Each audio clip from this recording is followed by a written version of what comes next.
Met slegs 'n week se leeglê oor, is dit tyd vir Wes-Kaapse leerders om seker te maak hul skooluniforms pas nog, voor die nuwe skoolkwartaal op 11 Januarie begin. Ons het met 'n paar ouers oor die jaarlikse inkopies gesels. Ze moeten kijken naar meeste van die winkels. Hulle meeste allemaal is naast en bij dezelfde prijzen so. Weet jy enige keuse nie. Is dit? Ja, kinders op skoolklere moet jy koop, jy sou sien. Ek het nou al so pas hulle skryfboeke op hulle stationery. Baie duur.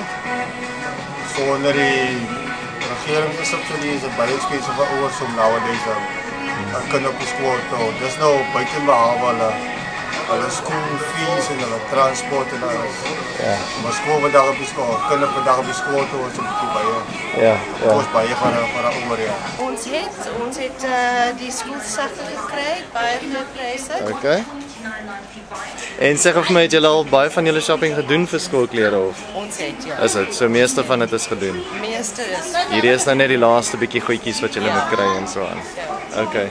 En compare die pryse met die ander plekke, is dit goed of is dit maar dieselfde of? Dit's beter. Beter, is dit? Die kwaliteit van die klere hierso is baie beter than what I've seen. Okay.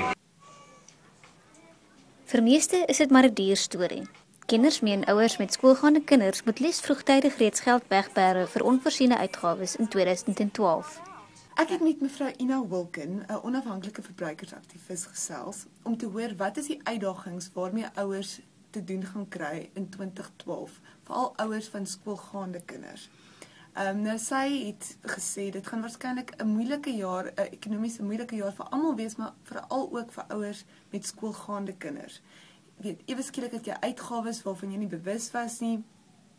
Kinders neem aan skoolaktiwiteite deel waarop jy nie noodwendig voorsiening gemaak het nie, en dan is skoolklere natuurlik ook 'n groot uitgawe.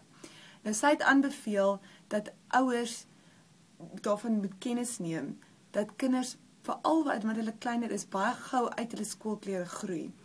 En daarom het sy die voorstel gemaak dat 'n ouer miskien dit moet oorweeg om basiese skoolklere soos 'n wit hemp of 'n grys broek eerder by 'n winkel te gaan koop waar daar in groot mate voorsien word en waar die pryse miskien 'n bietjie goedkoper is.